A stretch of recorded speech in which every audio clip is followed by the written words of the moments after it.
school.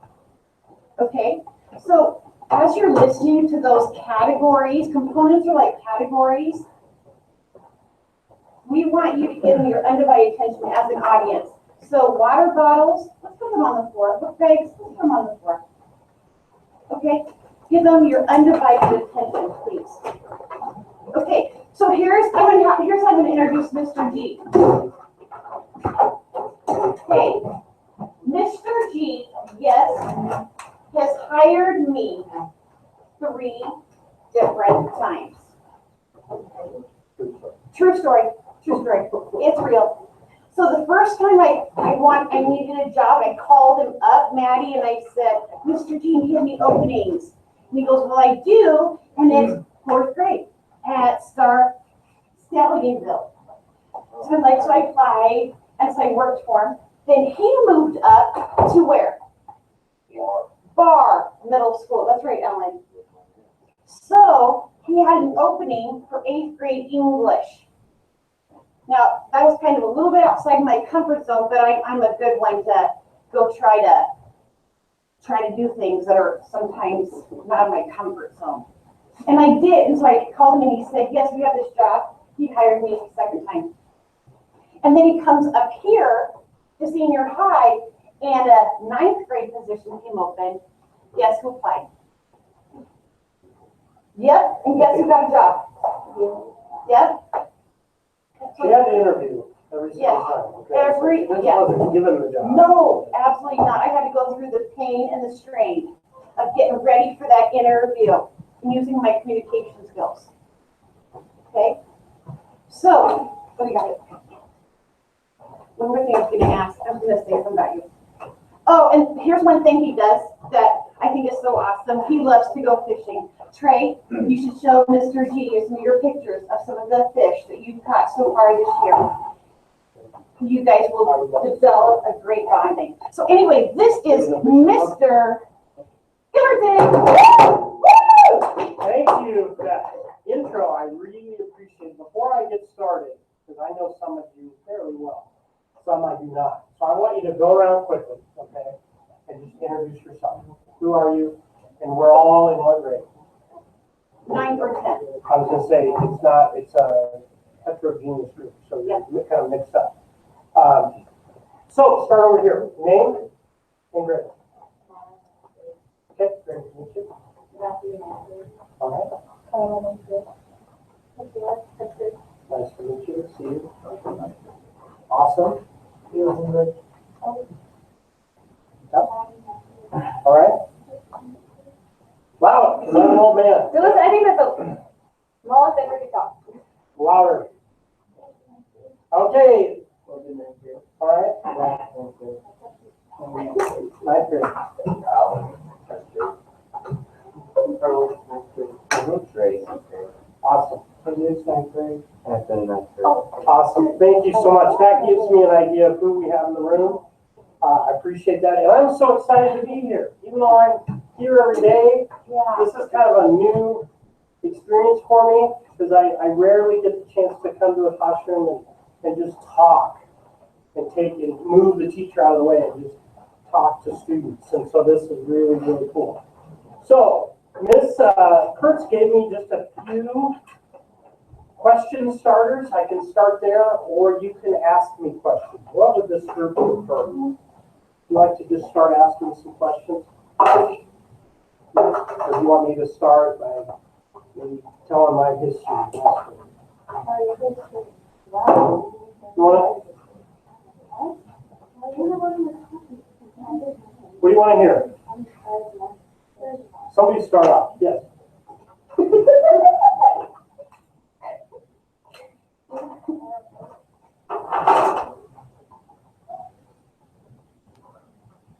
What do you think? I had a question.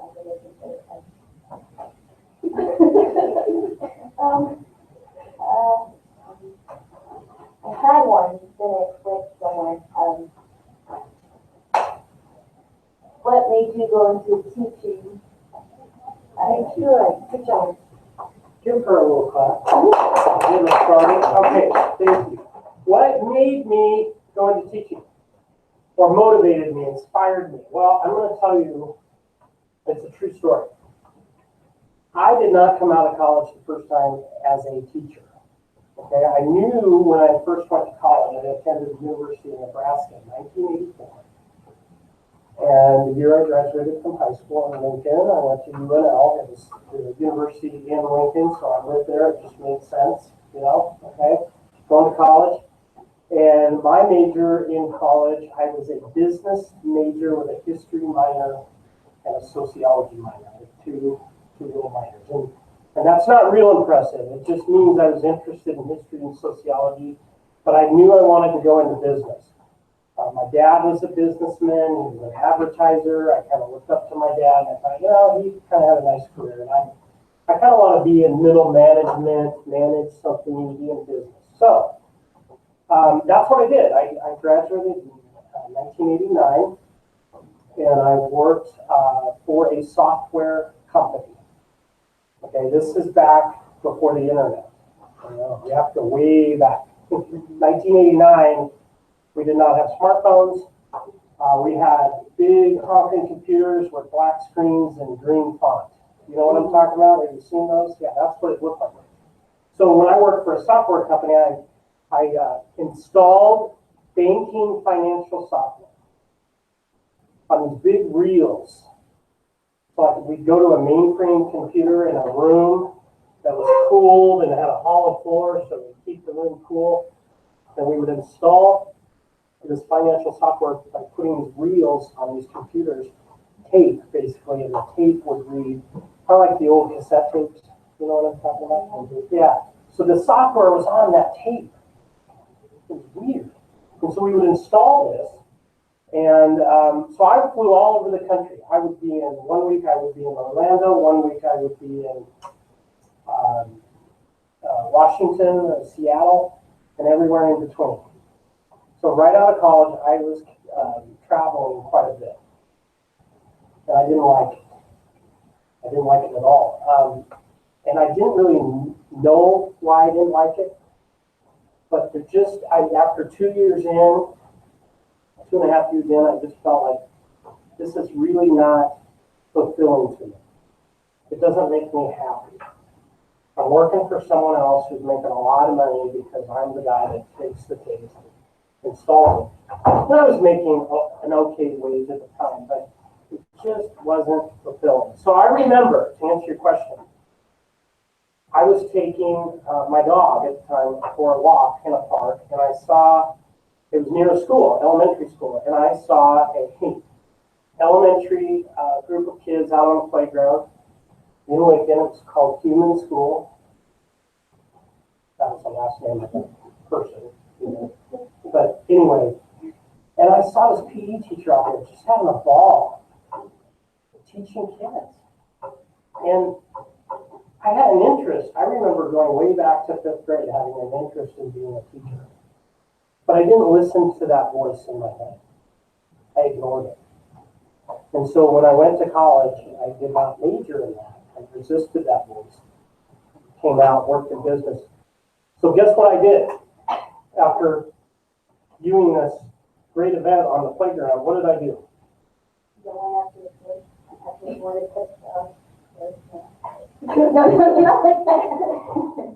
What do you think I did with my decision professionally? What do you think? Thank you. Yes. Smart connection. So I went back home to my wife at the time, and I said, I want to go back to school. And I did. Okay. But the problem was, when I went back to, I told you the story about UNL. I went back to the University of Nebraska Lincoln, and they told me, oh, you're going to have to start as a freshman again in Concord. And I said, wait a minute. I have all these, I want to be a social studies teacher. I have all these hours in history because I had a minor. Are you kidding me? I said, no, sorry. I didn't like that. So I searched around, and I found a college in Seward, Nebraska called Concordia University. When I knocked on their door, they said, we can get you done in a year. And you can be out and you'll get a job. Okay? So that's what I did. And guess what? I did get a job in a year. It was kind of an accelerated program. I took summer courses. I did my student teaching in Lincoln. I was really worried about getting a job at the time because Lincoln was really hard to get into, Lincoln Public Schools.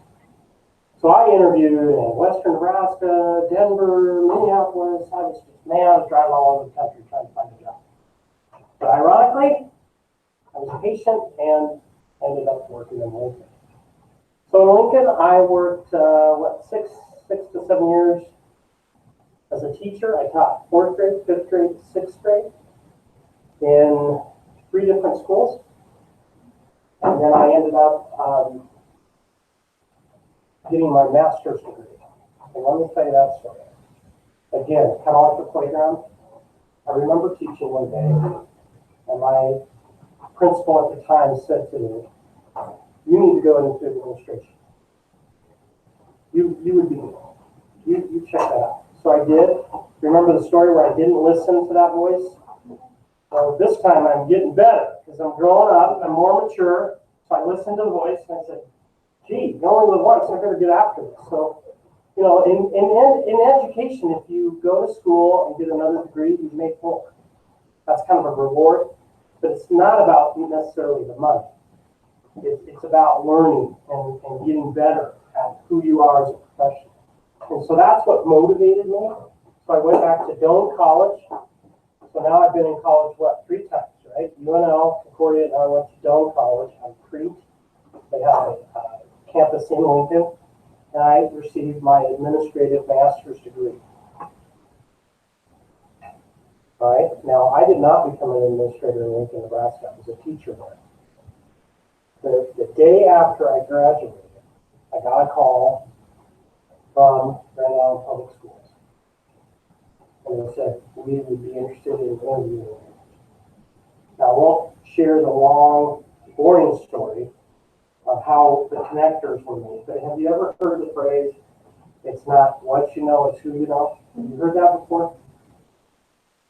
Well, at that point in my life, I started to really believe that, because let me tell you, when you make connections with people and you network and you build relationships, they just start building on one another. Okay? And so that's how I ended up in Grand Island. Is I knew somebody that was connected to Grand Island, and I knew they had an opening, and then I got a call just after I finished redoing my first house. Like, I built this nice deck, put the last screw on in the deck boards, and I got a call, I got a job offer at that time. So I just finished this deck, and they said, "You're moving to Grand Island." So I had a choice. But that's how I ended up in Grand Island. From teaching to administration, and since I've been here, I've been an elementary principal, a middle school principal. I worked at the district office for 2 years, and then I came to senior high. So elementary, middle. The only level I haven't worked in is preschool. I don't think I have what it takes to work at preschool. So that was long, but I hopefully answered your question. I just wanted to give you an idea of where I came from. Other questions? What are some of the skills you need, Mr. Gilbertson, in your job? Like, do you have to be a good communicator? Do you have to be a good listener? Yeah, great question. In education, whether you're a teacher, a counselor, principal, social worker, you have to get along with people, and you have to be able to build relationships. People skills are very, very important. Now, you can learn those, okay? Per my story, when I worked in business, I don't think I had great people skills. Maybe I had a foundation, but as I got into the career, I developed better skills, okay? And I think that's some of the fallacies that are out there for career folks, that you have to be really good at math to be an accountant. No, you don't. You have to have a passion and an interest in math to become an accountant. You can get better at anything you want to if you put your mind to it. And the secret, in my opinion, to success is doing something you're passionate about and that makes you happy. And that's exactly what education gives for me. That's why I stuck with it. If I wasn't happy with what I do every day, I wouldn't be here standing talking to you. And neither would Miss Melvin or Miss Curtis. They're here because they want to be here. They spring out of bed every morning to come and work with you. That's what makes a great educator. So you have to have those people skills for sure. The other stuff you can learn. For sure. So. Other thoughts? How many people are interested in education? Maybe becoming a teacher. Hey, yeah, excellent. Anyone else? No? There's different groups of education. You can do like primary grade, elementary, middle school, high school, or preschool. Anybody besides Gilbertson?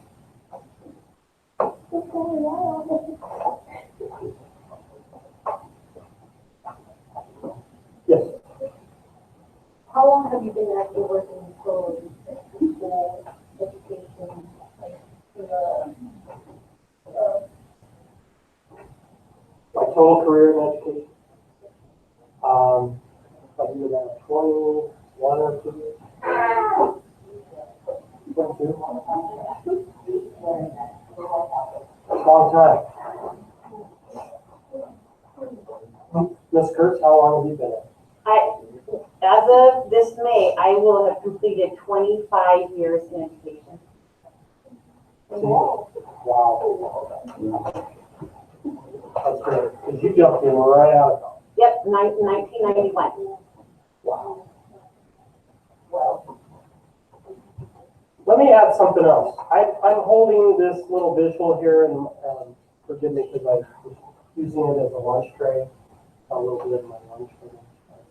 Okay, this hangs in my office. Those that have been to my office have seen it there. Why do you think I have this mirror in my office? Just a simple round mirror. Hanging on the wall. No. He said, to make sure your hair looks good. That's not the answer. I do not look in this to check my makeup, my hair, no. Why do you think I have it?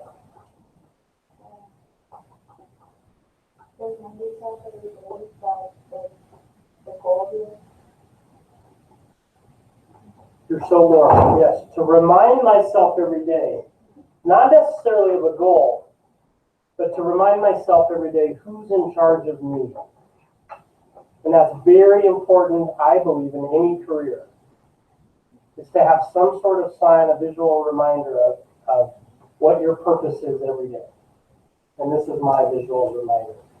Because if I cannot control myself, my own behavior, and what I say, what I do, what I email out, those kind of things, then I'm not going to be in this job very long. Do you think people challenge me on a daily basis as the principal of this high school? Do you think I have parents that call and say, you guys are wrong? Yeah, I do. Do you think I have a boss that has high expectations of me and us? Yes. Okay. So I have to be willing to look at myself and say, who's in charge of me? Okay. Who's in control? And that is only you for you or me for me. That's really, really important for any job. Okay, I brought another visual. I'm just going to pass this around. All right, how many people have heard the cliche, you need balance in your life. You just need to relax, have some balance. What are they talking about when they say that? Don't be so stressed out. Create balance. What's that mean? A little bit of everything. Okay. Which might include go a little deeper. Not overjoyed, but still, You got it. just have level out all of your stuff. Your emotions. Good, Zach. I like how Zach put that. Don't be too high, too low, be somewhere in between. You know? I like that. Yeah. Balance to me is about choice. Because every day we have choices. Choices on how we handle our stress. Choices on how we handle our depression. Which everybody, because we're human, we get a little down sometimes, right? Some can bring you down. So you have a choice on how you handle that. And the picture I'm passing around is my favorite happy spot. And that's kind of how I find balance as I look forward to, I have a carrot that motivates me in life. And this happens to be Canada. Every June I go to Canada with my son, my father, and a couple of uncles, and we go fishing. And so in just a few weeks, and in fact I'm getting excited because on June 1 I leave to go to Canada. And it's the one thing I do where I just feel at peace, like there's no pressure. When you're in a boat, how many people boat? I know we got a fisherman in here. How many boaters do we have? You're on a boat, you know what I'm talking about? And there's just some sense of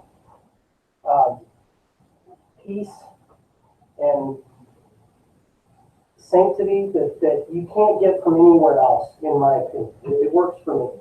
And so that's not my only balanced choice, but I'm making a choice because it would be easy, believe me, and especially this year. It would be so easy for me to say, I'm too busy at work, I'm not going this year. I'll go next year. So you have to force yourself, and that's what I'm doing, is saying, you gotta make the choice to go to places or do things that make you happy, that are healthy, right?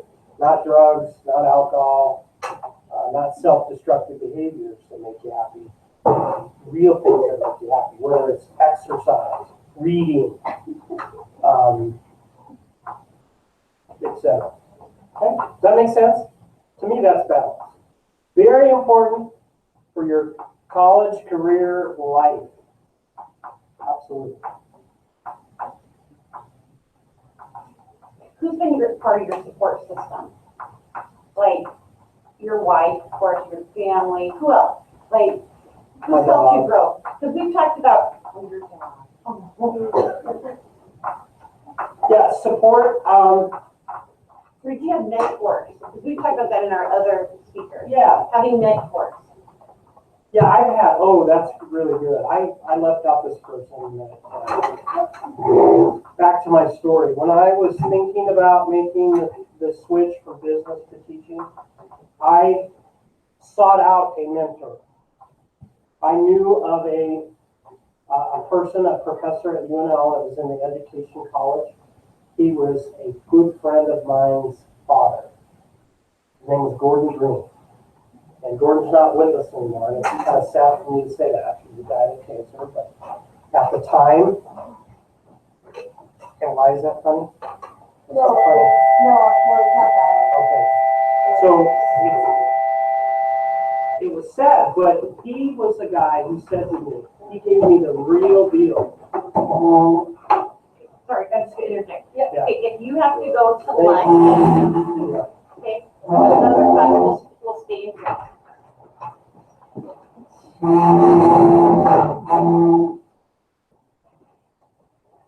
AB switch out. That group. Okay. But the rest of certain rest, that's, yeah. Okay, go ahead. So Gordon was one of those honest guys. He was very straightforward. He said to me, first of all, Jeff, you're not going to make any money if you go into teaching. You want to teach in an elementary, you're going to get a baseline salary. Now you'll move up quickly if you stay patient. You work with it, but it's really hard to be a teacher right away and have a family right away. But it gets better the longer you're in. Okay, so I listened to that. He said, that being said, he goes, you can paint houses in the summer while you're taking classes. You can do some odd jobs, maybe after school, to supplement your income to get to the point where you're making enough to have family and all that. And you know what? He was right. That's exactly what I did. I actually was a janitor for one of my friends who owned a cleaning company. So I would clean the Lincoln City Library at night when I was a teacher. I would do that, well, I did it every night for a long while, for a couple of years. And really didn't like it, but it did help supplement the income. So that mentor is a very, very important component. And mentors just don't fall in your lap, okay? They just don't come to you and say, hey, I want to be your mentor because you're pretty cool. That doesn't happen. Mentors are there. You have to reach out and work with them and ask them, would you mentor me? May I job shadow you? Because no invitations come. You have to have the action. You know, life's about hope and action. Okay? Hope's not a strategy by itself. Because I remember my story, I could have sat around all day, night, week, month, years at home going, gee, I don't like my business strategy. I hope something becomes different for you. Well, you can hope that, but you've got to have action back up. And that's what, so I think the secret to success is when your hopes and dreams match your action, when they come together, that's when success starts happening. And everybody in this room can get there. You can do anything in this world you want to. We live in the United States of America. Anything. You put your mind to it. And we're really lucky, sorry to interrupt, Mr. Yeah. Dean. You guys are really lucky to be students here at Gretel Senior High.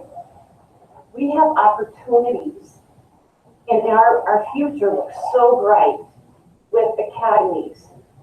Like, remember how we were talking about these career academies, freshmen, right through here? This is the academy that probably Mr. Gilbertson went through, or Miss Milton, or myself. But there's a whole variety of classes you can take here to reach those.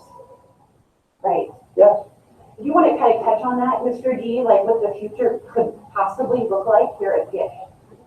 Well, our plan is in the fall of 2018-19 is to have a reformed building, if you will, school, where you can choose one of 5 different academies. And I know you've talked about that. They're all connected to the Nebraska Department of Education career wheel. So you get in there and kind of like our CPI Adams Street property right now, and CPI here in our own main building, you would take 3 courses, the last one being a capstone course, and you'd be certificated or certified in an area of your choice, like business marketing. We have CNA, the nursing program, nursing assistance program. Any of those opportunities in our pathway can lead to a job right away out of high school, a visit to your 2-year college experience, or a 4-year college. Okay, so we're not set up totally wall to wall. What Ms. Kurtz is talking about is designing our school so that every sophomore enters a pathway into some career academy. How many people are in CPI right now? I've got some, no? No? We're just freshmen. Well, but, yeah, you're right. You're right. Okay. I thought we had some juniors in there. So, how many are interested? Or maybe have applied to be part of CPI? Yeah. Okay. Which pathway? Welding. Excellent. Nice. That's awesome. Leo, what about you? What career pathway went? Remember there's like construction, welding, construction. Zach, what about you? Right your hand. Yep. Nice, Excellent. nice. So, you know, we have students that own their own companies that come out of our CPI. There's a gentleman, and I forgot his name, but he owns his own drywall company. Yeah. Yeah. So it can happen. Did that answer your question? Perfect. Yeah. It's exciting. It's exciting to like work here as a teacher. You know, Miss Milton and I, we talk about that excitement. You guys are so lucky. I wish I would have had things like this. When I was going to school, my counselor really probably didn't know what was going on. You know, to help me grow, to know what I wanted to do. But you guys, all of our speakers that we have, we're gonna put on, we're live streaming it. So if there is on our calendar, on Google Classroom, if you see something and you're like, oh, that kind of looks good, watch that. Watch that one on that speaker. Okay, they're live streamed, so you can go back and watch them. Anybody else have questions? Not all jobs are perfect, freshmen, and I think our other classes talked about that. Not all jobs are going to be 100% all the time being happy. There's going to be some, what would you call it? Some times where, like some hardships, sometimes. Yeah, there's highs and lows, Yeah, challenges with every job. it's challenges. But if you're motivated by the purpose of the job, so for example, my job can get really challenging, but if I go back to zero and I go, okay, look, Mr. Gilbertson, back to the mirror, why am I here every day? Well, I'm here every day to ensure that you, students, are educated, that you come out of here with a high school diploma, that you are good citizens, and that you will contribute to our country so that we can build a strong nation. I mean, ultimately, that's why we're here. And if that's not why we're here, what is the point of being here? Okay, it's to get better every day, not only for you individually, but for our country. And we can't lose that purpose. So that's what motivates me. And there's a lot of fun involved in that thought process. I mean, this whole idea of planning a preparatory academy is awesome. And it's going to be a lot of fun. But there's going to be roadblocks, road bumps, challenges along the way. I mean, it's a journey. And really your life, if you start thinking of your life as a journey and you're in control of it, like where you go, it's really kind of motivating and engaging. Don't be the person. One of my mentors said this to me a long time ago. Don't be a person that watches the world go around. Kind of like a TV screen where you just sit there like a lump on a log watching things happen. Be the person that makes things happen. Be the person that spins the world around. That's a lot more fun. That's a better way to live your life than watching it go around. Or allowing things to happen to you. Make them happen.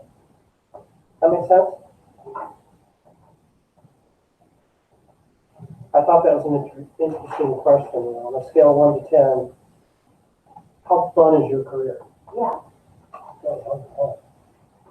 Wow, I'm just going to say my career is a 10. It's fun. Every day I walk in here, I do not know what I'm going to get. That's so true. It's the unexpected that is so magical every day. Because this morning I had 10 things on my legal path that I have to get done. I want to check them off. And I haven't checked off a single one. You know, because I've been pulled different directions. I'm here right now and I love it. Okay, this is fun. This is a 12 on the 1 to 10 scale.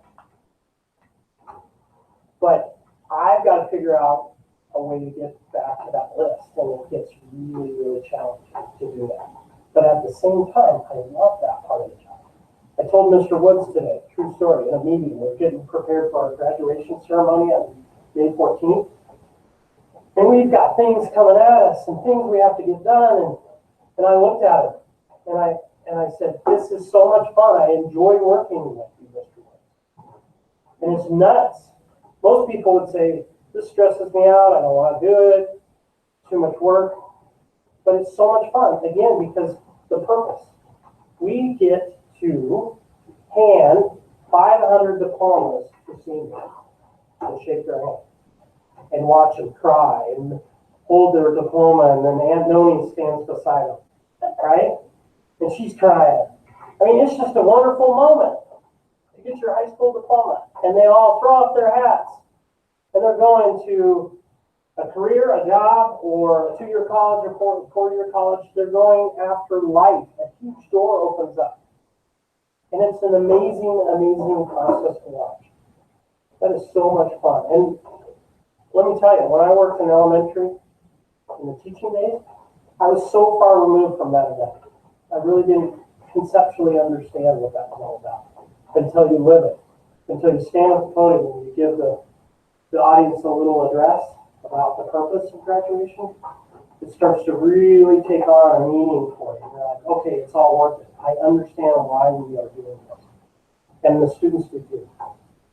I mean, this year has flown by. Freshmen, in 3 years, this is going to be you. In 3 years, you're going to be getting ready to Go walk. It will go by so fast. This year already's gone by fast as freshmen. Yep. Just think, 3 more. You'll blink and you'll be there. Yep. That's how fast. And believe me, how many can guess how old I am? Let's just be transparent here. How old do you think I am? Take a step. 40. Ooh. My God! Wow. Okay, write these down, Mr. G. I'll give that guy a hug after he's tough. Yes. 50? You are right. But you're my favorite student right now. You said 50. 50, yes, I'm 5'0". Okay? And let me tell you, some of you are 14, 15, 16 in this room. And I can tell you, and you're not going to believe me, because I had old people tell me this when I was your age. That like, you blink and you're there. You'll blink, you'll be out of college, you'll be 50 years old. Okay? It happens that fast. So make it count. If there's anything I can tell you today, make it count. And that starts right now. What I say, life's about what? Finding balance. Balance is about one word. Come on, I stood up here for a half hour and Check for understand. life is about, starts with a C. How about carrots? I didn't think it was. Caring? Close. Life's about, Who makes what? Making how do you balance? You were good with all the balances. How do you make that happen? Choices, I Matthew. said self-choices. Oh, you. Carla. Carla. I said self-choices. Yes, sorry. Life's about choice. It starts right now. Right. Not 5 minutes from now, right now. Okay, so make good choices. What Mr. else? Gilbertson, do you think having a positive attitude is an asset? Attitude. Yes. All right. I read a quote. It goes something like this. Long ago. Life's about 10% what happens to you, and it goes with my point, and 90% how you respond. Attitude is what it's all about. So how you respond is your attitude. So let me say that. Well, attitudes about everything in life, 10% what happens to you, 90% how you respond. That's your, something like that. Charles Swindoll, you can look it up, you can Google it. It's a long quote. 10% of things you can't control. So Trey can't control yesterday that it was raining and misting, but his attitude, like he was going to go fishing last night. So that is your attitude, being positive. I'm going to go catch fish. Did you catch them? What kind did you catch? Nice. You couldn't control the weather. Biggest one. Okay, that's a good day. You're catching 2-pounders. Yeah. Good day, all day long. So this is in regards, when I think of it, we just have 3 weeks, you guys, of school. We only have 3 assignments left, a portfolio, and then you're going to give us a speaking presentation about the career of your choice, and some vocabulary terms like resume, like mentors. That's all. Finish strong. Mr. G always told me this. Finish strong. You did tell me that. Yep.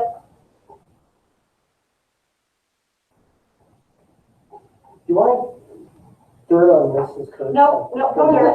No Joe Dirt. No Joe Dirt. On this Kurt. A lot of stories. No Kurt. No Come to dirt. my Zach, office if you want to No listen dirt to on stories this about it. Kurt. Carlos, no dirt. Anthony, no dirt. What is that? What does that mean? You want the scoop on your friend here, Miss Kurtz, Some untold stories. that are bleep, like beep, beep, beep. No, Well, none are inappropriate. They're just funny. you should just tell one. I don't think really think funny. Let's think about, give me a day to think of any fun story that I remember very well. Well, I've got one of these. Okay. This is kind of a fun story. Oh, it's kind of. When I was the principal at Star Elementary, and she was the fourth grade teacher. Yeah, oh, really planted that tree. Talk about inspiration and motivation. The superintendent, Dr. Joel, came to our school and said, Mr. Gilbertson, the scores need to rise in school. We're way too low. Okay, and at that time we were given the NESA, remember the NESA test? Alright, Remember that, you guys? NESA writing test. And Ms. Kurtz told me, I can get 100% of my kids I proficient. did. Oh, no, still my phone. Okay, sorry, sorry. I couldn't wait. Okay. And I told her, no way. No way. Secretly, kind of knew she couldn't. But I was trying to motivate her. So we bet something, I don't know, Diet Coke. Yeah, from Sonic, because Sonic was by, Yeah. or Amigo, something like that. Yeah, something fun. And long story short, she did, not only her, but her cohort, teaching partner. There was 2 sections of fourth grade in that school at the time. Both 100%. So the whole building, 100% proficient. Fourth grader. I don't think it's been done since. And it hasn't been done yet. And they did that with hard work, inspiration, like she does in here with Miss Milton. These students all fired up to believe that they could score 100%. Excuse me, or at least proficient on the writing test, and they did. That's one of my favorite stories. I won't forget that again. No, I won't either now. Because we celebrated. Yeah. That was good. But it took action. We had a goal, we made that goal, but we had action with it. So you guys, you know what we did? We started pulling kids that maybe weren't proficient in regards to one of the traits that they were kind of struggling with word choice. And one group was fluency, and we worked with them during their lunch. We have a working lunch. Yeah, And what by do we call golly, that? it worked. What do we call that? The writer's workshop. Writer's workshop, yes. During lunch. So you can influence others. Like my person that I worked with, I don't know if he was really excited about it, but he joined and he then got excited. You have the power to influence anybody. Hopefully it's for the right reason. Mrs. Kurtz has certainly inspired me and motivated me. And that's why I hired her 3 times. Because every time I interviewed her, she's like, I'm going to do this and I'm going to do that. Having a plan, have a plan. So do you think I believed her over time, back to the 4th grade example? Yeah, I started to believe in Miss Kurtz and her ability to teach students like you. And then she gets to work with Miss Milton. Yeah. It was phenomenal. Yeah. And Awesome. together they are awesome. Wonder Women. Activate. All right. Anybody have questions? This is perfect. We have just a couple of minutes left. And we're going to agree. Personal, professional aspect. You guys know that he has a kid here at CNI. You guys know who his kid is? Tell us about Jay. Jake? Jack. Jack. Well, his name's Jack. Yeah. Jack is an 11th grader, and he too likes to fish. Trey, Loves it. you need a mentor for fishing. Go to Jack. And what does Jack do? He's currently taking, I talked to him this morning, he was pretty motivated to study for his AP macroeconomics test that he's taking. So he was very interested in that, and I think he arrived at school, I'm not kidding, at 5:30 this morning. I think they had a study group at that. So 5:30, 6 o'clock, something like that. Yeah. So that's what he's involved in, and he'll be a senior next year. His career choices, he wants to do something in the medical field. Not sure what that is. he likes to help people. And he knows he wants to get involved, work in either a hospital or a clinic, where he's helping people, because that motivates him. And so I couldn't be more proud of just having that vision and knowing what might be a good career choice. Now, whether he stays with that or not, I don't know. Mr. Poudier has really motivated him to think about economics and how the economy works, and so he was thinking, well, maybe finance or that kind of thing, investing might be. Yeah. So we'll see. Hey guys, let's clap 3 on 3 for Mr. D. Ready? Okay, first you have to stand up and do it, okay? Because we've been sitting a while. Ready? 3 on 3. 1, 2, 3. Thank you. Thank you. For making my day. Great to be here. We need to talk about it. You got it? You got the picture? He's got huge pictures. Thank you, guys. You guys can always go down to Mr. D's office Yeah. and get yourself the mirror. I'm glad you did. Oh, here's that picture. Which now I might have to keep it. You can keep it.